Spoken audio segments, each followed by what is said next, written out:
Bismillahirrahmanirrahim. Today we are going to start the 100 anatomy points. So let's get straight into it and let's read it together. The first point is early embryology. Week 1. Beginning of development. Fertilization occurs in the ampulla of the uterine tube with the fusion of the male and female pronuclei from the zygote. Where we see in the picture, these are the fimbriae, the finger-like projections. After that, we have infundibulum, that is a cone-like projection. You may say it like that, a cone-like projection. Then after that, we have the ampulla. Following the ampulla, we have isthmus, and then we have the interstitium that enters into the uterine cavity. So the ampulla is the most common site for the fertilization. During the first 4 to 5 days of the first week, the zygote undergoes rapid mitotic division, that is cleavage, in the oviduct to form the morula before entering the uterine cavity, before entering the cavity of uterus. So they are telling that there is rapid division within the ovarian duct, right? Within the within the fallopian tube, or you may also call it oviduct, so that the morula is formed before entering the uterine cavity. So fertilization happened in the ampulla, then it started dividing. At day 2, we see that there is 2-cell stage, then there is 4-cell blastula, then that become morula at day 4. So morula is a definitive thing that is formed before falling into the uterine cavity. But in some cases, blastocyst can also be formed before entering the uterine cavity. Then fluid develops in the morula, resulting in the blastocyst. That embryo that consists of the inner cell mass, that is embryoblast, becoming the embryo, and the outer cell is, that is trophoblast, that becomes placenta, and the implantation begins. So here you can see that if you see this picture, so the morula is basically just a tuft of cells. There's nothing else, but there is cluster of cells that is called as morula. If morula cause the fluid to enter inside it, so there will be splitting of these cells, and then there will be a pole of cells that is called as embryonic pole or embryoblast, and the surrounding cells, this fluid inside that. So this thing that is empty space is basically fluid, and the cells which are surrounding the fluid, they will be called as trophoblast. So now there is division between two cells, embryoblast and the trophoblast. Embryoblast is now going to cause the formation of embryo and the fetus. So basically whole of the baby will be formed from the embryoblast, but the trophoblast is going to form placenta only. Okay, then we'll move forward to see that the implantation begins after the formation of blastocyst. So we need at least blastocyst before the implantation begins, because the blastocyst contains the trophoblast, which will then get subdivided into cytotrophoblast and syncytiotrophoblast, and the syncytiotrophoblast will start the implantation process. So for the implantation to begin, we need the blastocyst form to be there. After that, moving to the next page, it is about ectopic pregnancy. So what is ectopic? Ectopic means outside. So outside what? Outside the uterus. And to be very specific, the blastocyst normally implants within the anterior or the posterior walls of the uterus. If it is anywhere other than the anterior and posterior wall of the uterus, it is termed to be ectopic pregnancy. Okay, ectopic tubal pregnancy is the most common form. It usually occurs when the blastocyst implants within the ampulla of the uterine tube because of the delayed transport. So here you can see, we previously have seen that in the ampulla of uterine tube, this is the site of fertilization. If there is delayed transfer because of some reason, maybe there is some pelvic inflammatory disease or salpingitis and there is fibrosis or stuff like that, there can be a lot of things. But due to any reason, if there is slowed progression of that fertilized zygote into the uterine cavity, so there can be implantation within the ampulla of the uterine of the oviduct or the fallopian tube, so that can result in the tubal ectopic pregnancy. Okay, then the ectopic pregnancy in the abdominal pregnancy. Okay, so ectopic abdominal pregnancy typically occurs in the recto-uterine Douglas pouch. So if we see this picture, this red one is the uterus, and then the red one behind that is the rectum.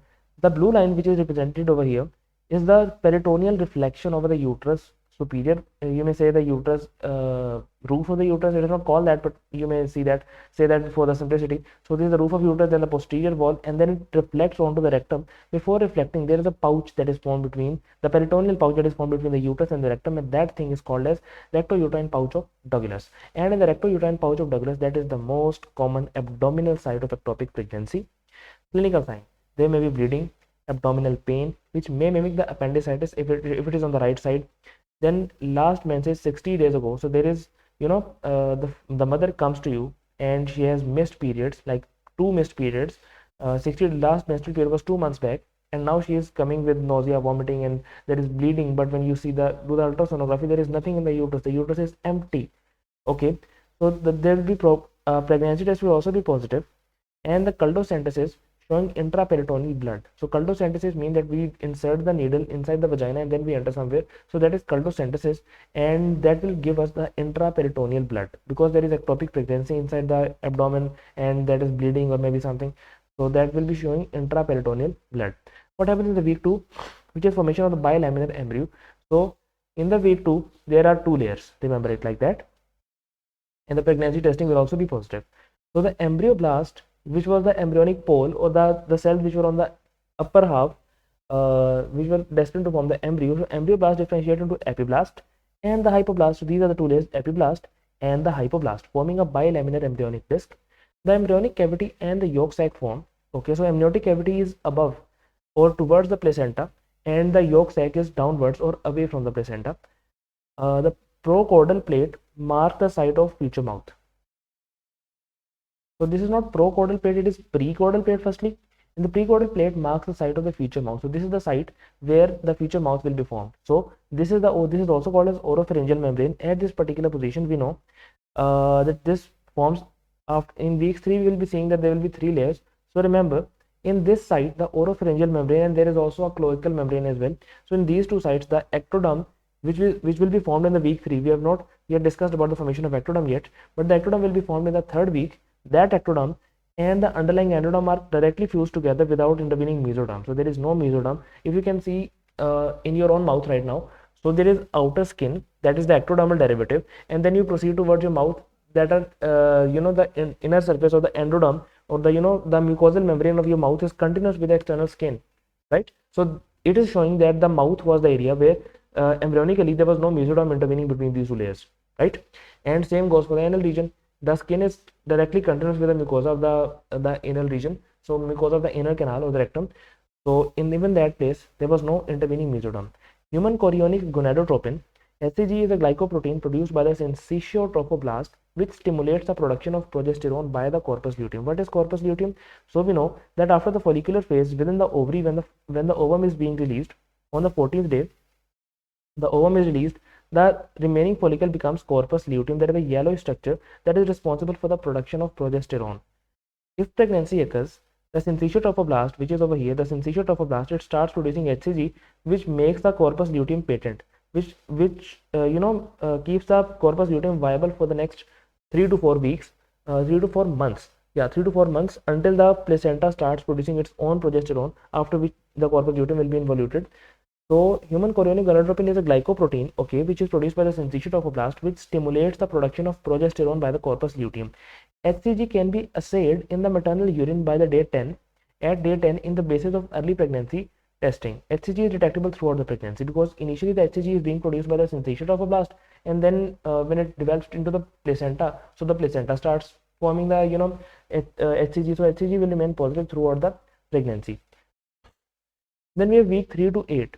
What happens in week 3 to 8? It is a very crucial period, because most of the mutations develop in this particular region, and most of the teratogenic effect of a lot of agents, or a lot of the teratogens that affect the fetus in this zone. So the critical events of 3rd week are gastrulations and the early development of the nervous and the cardiovascular system. Gastrulation is a process that establishes 3 primary germ layers that derive from epiblast, ectoderm, mesoderm, and the endoderm. Major organ system begin to develop during the embryonic period, that is week 3 to 8, causing a craniocaudal and the lateral body folding of the embryo. By the end of the embryonic period, week 8, the embryo has a distinct human appearance. It is very important. So here you can see that this is ectoderm, then we have the mesoderm, intraembryonic mesoderm, and then this is endoderm, because there is also a thing that we call the extraembryonic mesoderm that is over there. After that, we have like folding. So the folding, this is the this is lateral folding. So lateral folding causes the embryo look like that. So by the end of the 8th week, the embryo has a distinct human appearance. Then here we have the germ layers. So these are the 3 germ layers: ectoderm, mesoderm, and endoderm, and there we have the derivatives of these layers. We have studied these derivatives in the the repro section, the very first part of the repro unit videos. So you may get the mnemonics from there. I don't remember the mnemonic right now, so we will just read them and then we'll go forward. So the ectoderm will give rise to the epidermis, hair and nails, enamel of the teeth, parotid gland, mammary glands. The neuroectoderm gives rise to all the neurons in the central nervous system and the retina. The neural crest cell give rise to, so this is neuroectoderm, and the neural crest cell give rise to the adrenal medulla, all the neural ganglia, pia and arachnoid matter, aorticopulmonary septum as well, and along with that endocardial cushions are being arising from the neural crest. So you may remember that neuroectoderm is giving rise to the central nervous system, and the neural crest cell is giving rise to the peripheral nervous system. Then for the mesoderm, we have muscles, dermis of the skin, bone, cartilage, blood and lymph vessels, heart, adrenal cortex, spleen, kidney, testes and ovaries, and the dura mater. For the notochord, the remnant of the notochord in the adult body is called as the nucleus pulposus. Remember it. Then we have the endoderm. Endoderm gives rise to the epithelium of GIT, the epithelium of respiratory system, epithelium of the biliary apparatus. Then we have epithelium of urinary, bladder, urethra, and vagina. Liver and pancreas are also coming from the endoderm. Then submandibular gland, sublingual gland, the thyroid, and the parathyroid. Remember these structures. We see that ectoderm is giving rise to the parotid gland. The only salivary gland coming from the ectoderm is parotid gland, while the submandibular and sublingual salivary glands are coming from the endoderm. Remember this point. Then on to the next point, that is the second point of our 100 points. So lumbar puncture, TAP, and the epidural anesthesia. So these are two things that we do. So when the lumbar puncture is performed, the needle enters the subarachnoid space to extract the cerebrospinal fluid or to inject the anesthetic to the epidural space. Whenever we are doing the epidural anesthesia, so the needle goes as long as into the epidural space. But when we are doing the subarachnoid, when we are doing the lumbar puncture, the needle goes all the way into the subarachnoid space. Remember that the spinal cord may extend as low as L2 in the adults, does not end at L3 in the children. So L2 or L3 is the point of termination of spinal cord. So the dura sac extends caudally to the level of S2. So although the spinal cord is ending at L2 or maybe L3 for the children, but the dura sac is extending all the way down to the S2. So this is the point, the clinically important point that give us the liberty to do the lumbar puncture below the level of L3. So the needle is usually inserted between L3, L4 or L4, L5, which is level of horizontal line through the upper point of the iliac crest. So basically, if you can see, if the ilium is drawn like this, straight to the bone in the hip bone, so something like, it looks something like that. So this whole thing is iliac crest. But the highest point of the iliac crest of two sides, there is the highest point over there, and of the opposite side, if they are joined together, it passes through the L4 vertebral spinous process, and that is the best position for doing the lumbar puncture because it is the safest site. Then the person is the patient is asked to lie on his side with the hip and neck flexed, and this will give us a good exposure. After that, here you can see, first we will talk about epidural anesthesia. So epidural anesthesia, needle will be piercing the skin and the subcutaneous fascia, and after that it will be piercing the ligamentum flavum and the supraspinous and the interspinous thing. Okay, pardon me. But number 1 is skin, number 2 is subcutaneous fascia, number 3 is supraspinous ligament, number 4 is interspinous ligament. Then we have number 5, the ligamentum flavum. The numbering can be wrong, but these are all the structures which are being pierced. And after that, the needle enters the interspinous space. Okay, I'm sorry, not the interspinous space, it is entering the epidural space, and this is the point until which we extend the needle to give the epidural anesthesia, and that's it. After that, if we are extending the needle to extract the cerebrospinal fluid from the subarachnoid space, so we have to go further. Then from here we will go to the this is arachnoid matter over there, this one. So we will also pierce the arachnoid matter, and then we'll be entering the subarachnoid space. So this subarachnoid space is entered by the lumbar puncture. So this is the I guess sixth thing, that is subarachnoid space, and then we enter the subarachnoid. Sixth thing is the arachnoid matter, and the seventh point where we enter is the subarachnoid space. Okay. So phylum terminal is nothing. Here we have the spinal cord termination, that is called as conus medullaris. Yep. So conus medullaris is connected to the sacrum by this thin connective tissue segment that is called the phylum terminal, and there is a chorda equina also over there, and the digital space is ending at the level of S2, while the spinal cord is terminating at the level of L2 or maybe L3. So it is either L2 or L3. So remember these things. Now the third point is spine abnormalities, herniated intervertebral disc. This is very important point and the highly tested upon concept in the step 1 examination. So here you can see IV disc herniation typically occurs in the lumbar, that is L4 to L5 and L5 to S1 vertebra, or the cervical region, that is C5, C6 and C6, C7. Herniation generally affects the individuals at 30 to 50 years of age. So the age group is middle-aged people, right? And the lumbar disc which are L4, L5 and L5, S1, or in the cervical region, the affected segment is C5, C6 and C6 or C7. The patient typically have a history of back pain, that may radiate down to the lower limb. Okay, so there will be a radicular pain that is radiating downwards to the lower limb, either one or both of them. The pain begins soon after the patient lifted some heavy thing. Okay, herniated lumbar disc usually compresses the nerve root one number below. Reversing the root, for example, the herniated L4 to L5 will compress the L5 root. So if there is herniated disc at the level of L4 to L5, so the compressed nerve root will be L5. Okay, so here you can see that this is vertebral canal and this is herniation of the nucleus pulposus over there. Remember what is nucleus pulposus? Nucleus pulposus is the remnant of notochord. Nucleus pulposus is the remnant of notochord.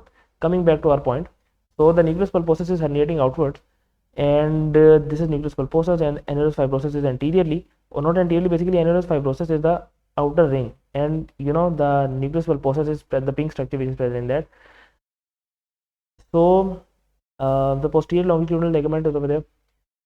The compressed spinal nerve root. So here you can see this picture is the lateral section and this is the, I guess, coronal section or something, but they're showing you that the spinal nerve root is compressed over there, and the which nerve root is compressed? The lower one. If we are talking about the L4 L5 intervertebral disc slip, so in that case the L5 nerve root will be compressed.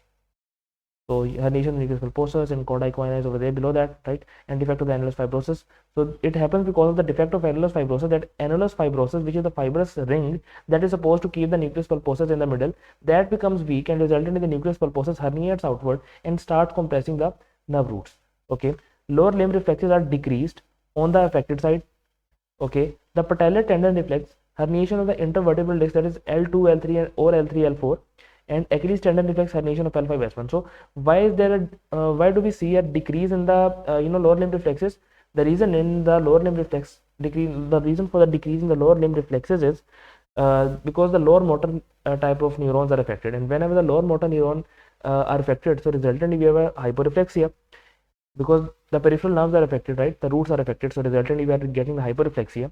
So the patellar reflex will be affected if there is herniation of the intervertebral disc at L2, L3 or L3, L4 level, and the Achilles tendon reflex will be lost if there is herniation of L5 to S1 level. So remember these two levels, like L2, L4, L2 to L4 for the patellar, and the L5 to S1 is for the Achilles. Then abnormal curvature of the spine. So there are three terms that you must remember: kyphosis, lordosis, and scoliosis. What is kyphosis? It is an exaggeration of the thoracic curvature that may occur in the elderly person as a result of osteoporosis or the intervertebral disc degeneration. The intervertebral discs undergo degeneration, resultantly the thoracic curvature becomes exaggerated, and that is called as kyphosis. What is lordosis? It is an exaggeration of the lumbar curvature that may be temporary or occur as a result of pregnancy, spondylolisthesis, or port belly. So spondylolisthesis means the slippage of the disc, so that is called as spondylolisthesis. So anything including the pregnancy, spondylolisthesis, or the port belly, these three things can cause the formation of lordosis. So here you can see lordosis of the lumbar region, that is exaggerated lumbar spine. Then we have scoliosis. It is a complex lateral deviation. It is basically, scoliosis is an S-shaped spine. So it is a complex lateral deviation of the torsion that is caused by the poliomyelitis, a leg length discrepancy, or hip disease. So poliomyelitis, a leg length discrepancy, like one leg is longer than the other one, so that will cause the spine to be curved in that direction, or in a hip disease it can happen. Okay, so here you can see that the primary scoliosis of the thoracolumbar region and compensating curve of the cervicothoracic region. So there was a defect of scoliosis of the thoracolumbar region, and there was a curvature like that, so resulting to compensate that, the cervical spine is moved in that direction. Compensatory curve of the cervicothoracic spine. So if you can see, it is like an up inverted S or something. So the spine becomes S-shaped in the scoliosis. Kyphosis is in the thoracic region. Exaggerated thoracic curvature is seen in kyphosis. Lordosis shows an exaggerated lumbar curvature, and scoliosis showing lateral deviation or torsion. Okay, what is osteoporosis? It is an age-related process which is characterized by the decrease in the density of the bone, decreasing its strength, and resulting bone fractures, vertebral body is hip and the distal radius. Then point 4 is about the upper limb fractures. What is happening when we have a clavicle fracture? So the weakest part of the clavicle is the junction of medial 2/3 and the lateral 1/3 of the bone. This point, like this is the medial 1/3 and the middle two-thirds over there, and the lateral one-third of the bone. This is the conjoining point, because we know the clavicle is an S-shaped bone like this.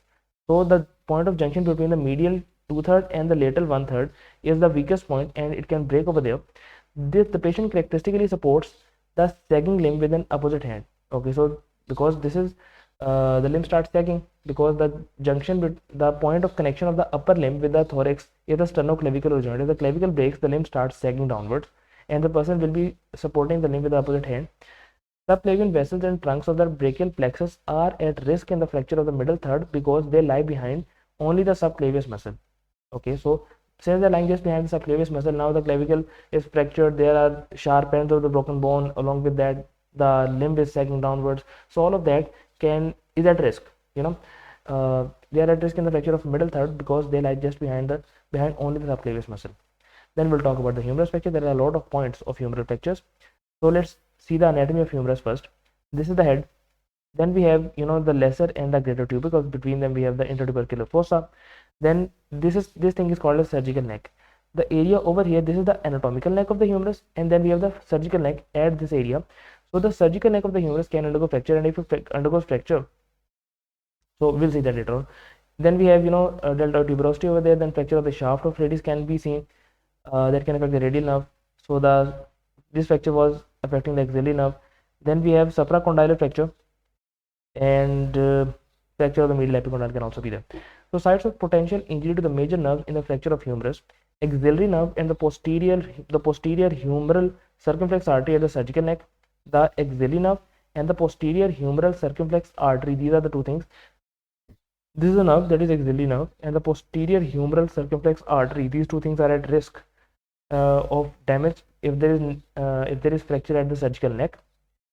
The radial nerve and the profunda brachii artery and the radial neck at the midshaft. So here we have a risk of damaging the radial nerve, that is this one, and the profunda brachii artery at the midshaft. Midshaft fracture affect the origin of the brachialis muscle. Okay, then we have median nerve and the brachial artery. Median nerve and the brachial artery can be affected by median nerve and the brachial artery at the subcondylar region, and ulnar nerve at the medial epicondyle, that is funny bone. So remember these points. If there is a damage to the surgical neck, there can be a damage to the axillary nerve along with the posterior humeral circumflex artery. If there is damage to the midshaft, so the radial nerve along with the profunda brachii artery will be damaged.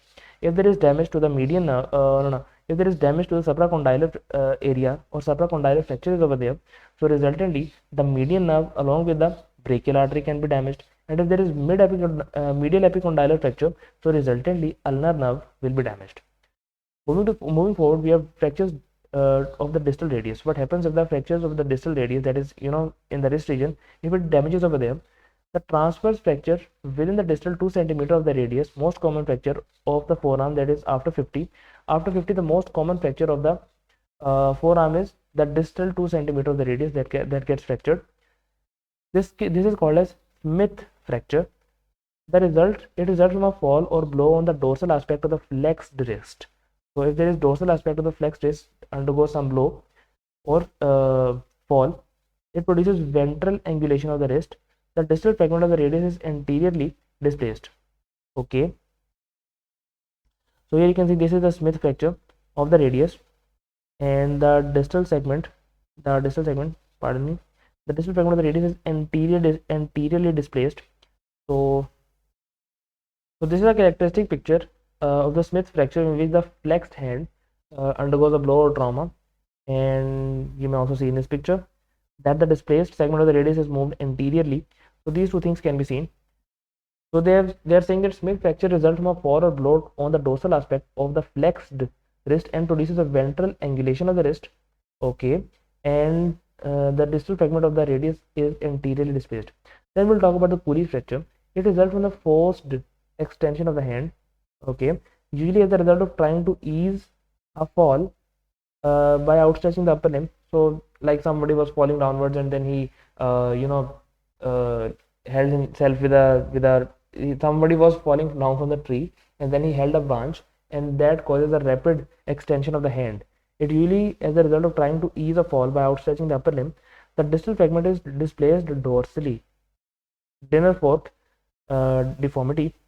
Okay, so dinner fork deformity, often the ulnar styloid process is avulsed or broken off. So here you can see that in the Smith fracture, the displaced fragment is moved anteriorly and I guess ventrally as well. In the case of the Cooley's fracture, the displaced segment is moving dorsally.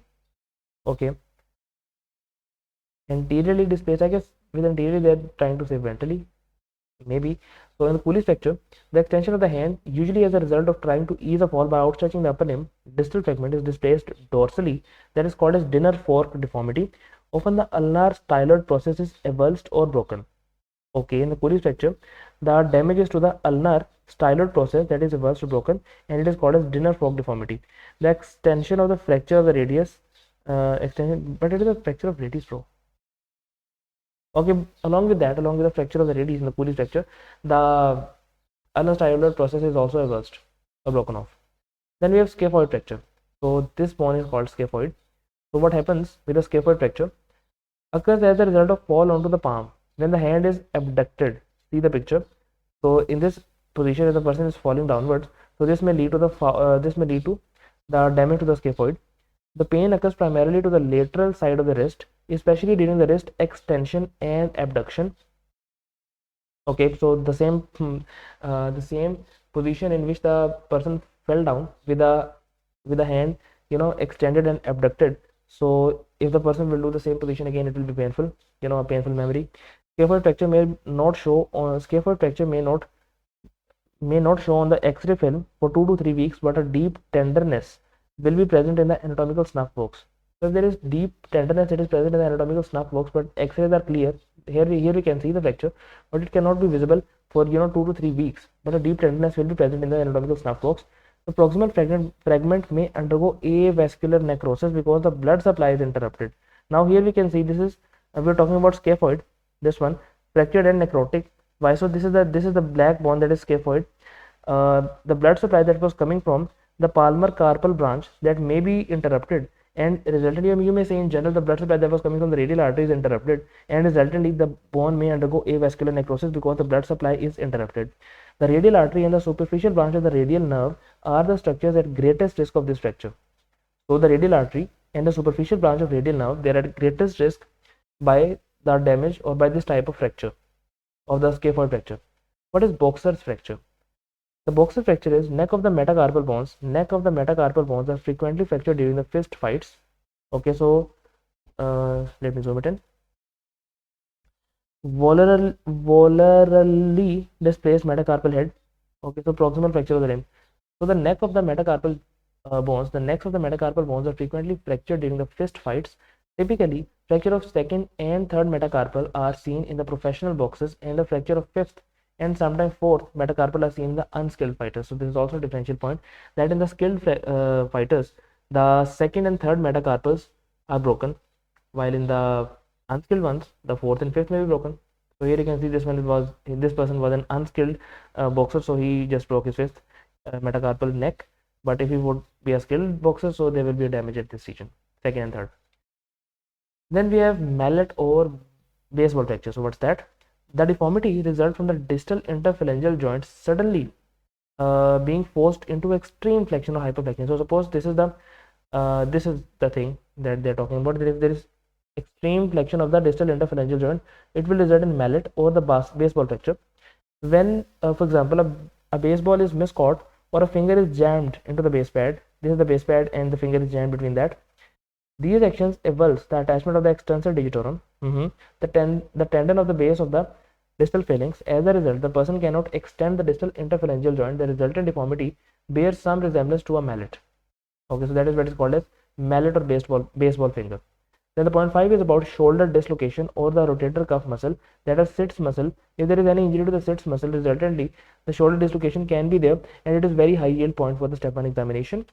So the glenohumeral joint is the joint most frequently dislocated, that is the large joint. So the glenohumeral joint is the most frequently dislocated large joint. Okay, so glenohumeral joint is basically the joint between the scapula and the humerus, that is called the glenohumeral joint. The anterior dislocation, which is shown in this picture, so this is the bone is humerus is displaced anteriorly. So anterior dislocation most common. Muscle traction usually pulls the dislocated humeral head into the subcoracoid position. So the coracoid process, if you just Google the scapula, let's Google the scapula. What is subcoracoid position? So if you can see this picture, so this thing is called as a coracoid process, and this is acromion. So most common dislocation is anteriorly under the coracoid. So that is subcoracoid position of the humeral dislocation, and that is the most common site. And then we will move back to this picture. The rotator cuff reinforces the joint on all the sides except inferiorly, where the dislocation is most likely. So if there is, the rotator cuff is, if the rotator cuff muscles are intact, so the dislocation can be inferiorly because it is not supporting the humeral head inferiorly. So what are the muscles here? Supraspinatus, that is supraspinatus, infraspinatus, teres minor, and subscapularis. Okay, so the muscles that are attached to the greater tubercle, the sit muscles, these are supraspinatus S, then we have infraspinatus, okay, and then the teres minor, and all of them are attached to the greater tubercle. The only muscle that is attached to the lesser tubercle is the subscapularis. The supraspinatus causes abduction, the infraspinatus causes supination, the teres minor is also responsible for supination, and the lesser tubercle causes pronation. All of them together hold the humeral head into the glenohumeral at the glenohumeral joint within the that is called as labrum maybe, yeah, but they hold the humeral head into the glenohumeral joint. Remember this thing. Then point 6 is about abduction of the upper limb. So 0 to 15 degree abduction, that is abduction of the upper extremity, is initiated by the supraspinatus muscle, and that is innervated by the suprascapular nerve as well. So the 0 to 15 degree, the first, I guess this one, 0 to 15. Okay, so 0 to 15, the one from here to here, the 0 to 15 degree of abduction is mediated by the supraspinatus muscle, and that is supplied by suprascapular nerve. Okay, from 15 to 110 degree, the second one, like 15 to 110 degree, this abduction is mediated. Further abduction of the horizontal position is a function of deltoid muscle, and that is supplied by the axillary nerve. So deltoid muscle is supplied by axillary nerve. Then from 110 all the way to 180, raising the extremity above the horizontal position requires scapular rotation by the action of trapezius, that is supplied by the accessory nerve of CN11, accessory cranial nerve, that is CN11, and the serratus anterior, that is supplied by the long thoracic nerve. So remember these two things, that initially let's begin from here. Initially from 0 to 15 degree of abduction is mediated or started by the supraspinatus muscle, which is supplied by the suprascapular nerve. From 15 to 110 degree, that is mediated by the deltoid muscle over here, and that is being supplied by the axillary nerve. And from 110 all the way to 180, we need to rotate the scapula, because this point, like if it is over there, so this is the point where the humeral head is going to attach with the acromion. Bones touch the bone in this position, and we cannot move upward in this position until the scapula is being rotated. So the scapula goes external rotation, and we can go all the way to 180 degrees, and that thing is mediated by the trapezius muscle, which is supplied by the accessory nerve, and the serratus anterior, which is supplied by the long thoracic nerve.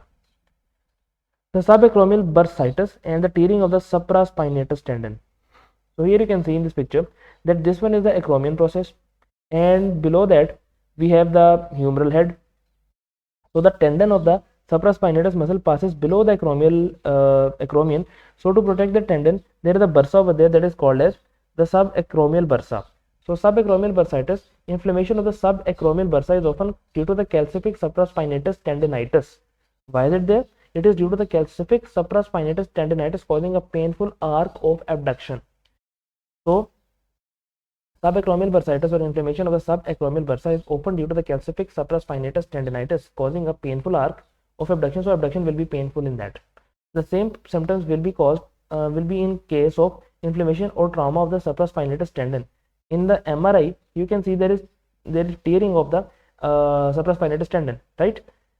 This is also going to cause pain with the abduction, because supraspinatus is going to play a very minor role in the abduction. The main players are deltoid muscle and the trapezius and serratus anterior, but the abduction will be painful, because whenever there is abduction, this tendon is being compressed, and if it is torn down, so it will be very painful. The same symptoms will be seen in the case of bursitis, which is subacromial bursitis, but the tendon is intact. The only thing that is happening is that the bursa has undergone inflammation.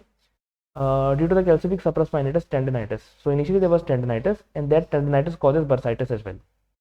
Okay, the point number 7 is about the point number 7.4 is about elbows, and it is about student's elbow.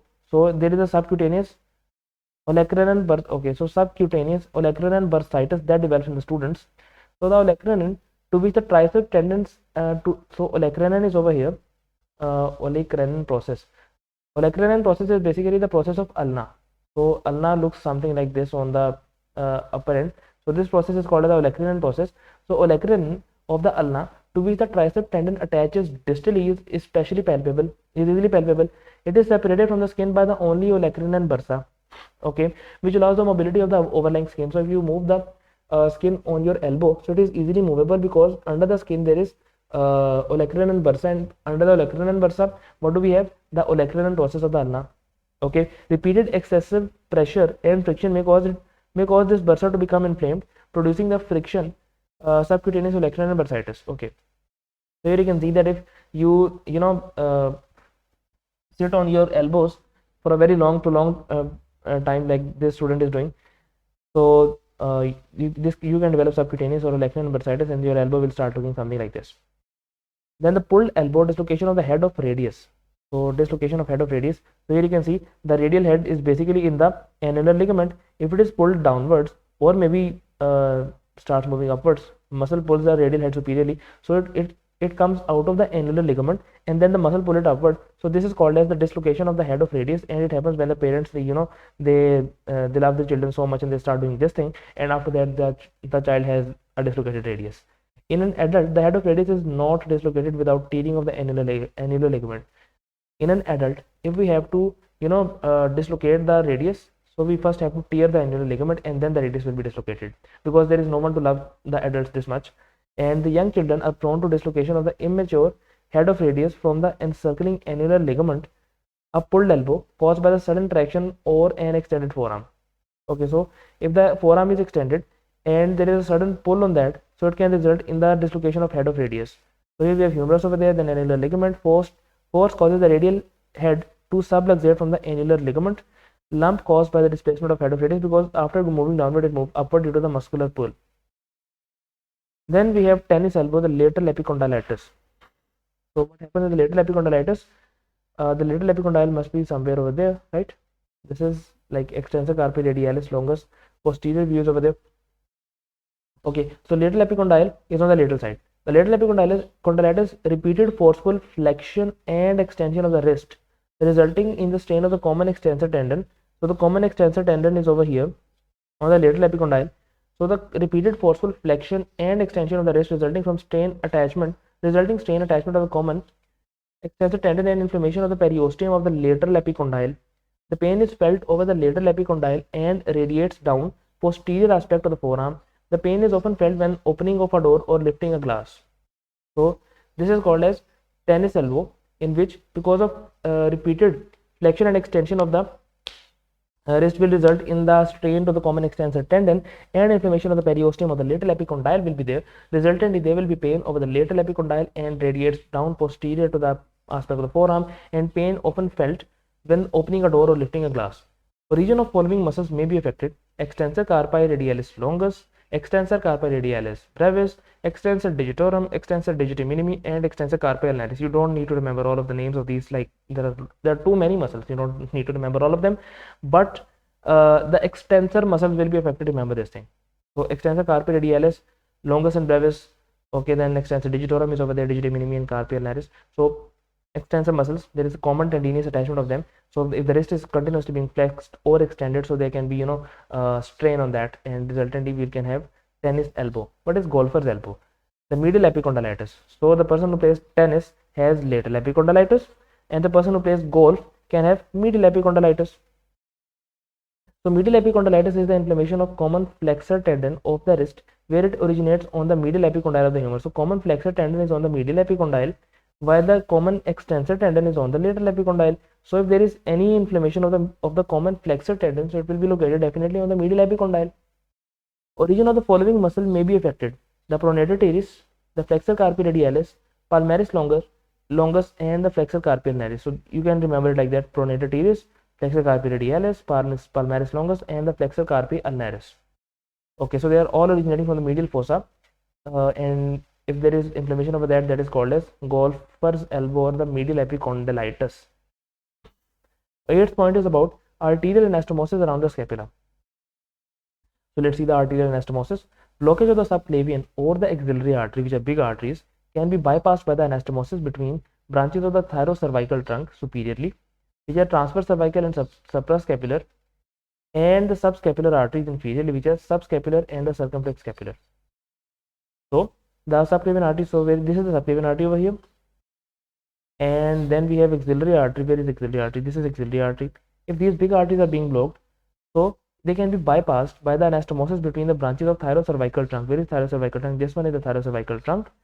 Superiorly, the thyrocervical trunk gives the transverse cervical and suprascapular branches. The transverse cervical and the suprascapular branches over there. The thyrocervical trunk is like this part, which is giving rise to the transverse cervical artery and the suprascapular artery. They will anastomose inferiorly with the subscapular arteries, which are subscapular and circumflex scapular arteries. So where are subscapular arteries? Subscapular arteries are originating from the axillary artery. They anastomose with each other with the arteries of the thyrocervical trunk. So the subscapular artery will give the subscapular artery.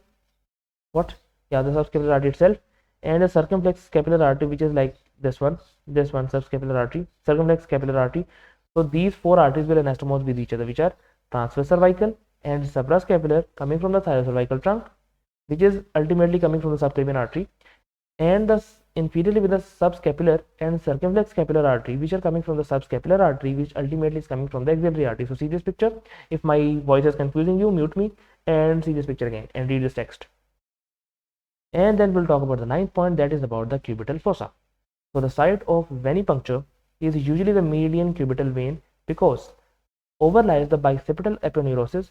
So deep structures are protected because the median cubital vein overlies the bicipital aponeurosis. So the deep structures are protected and not accompanied by the nerves. Okay, so it is like MBBR.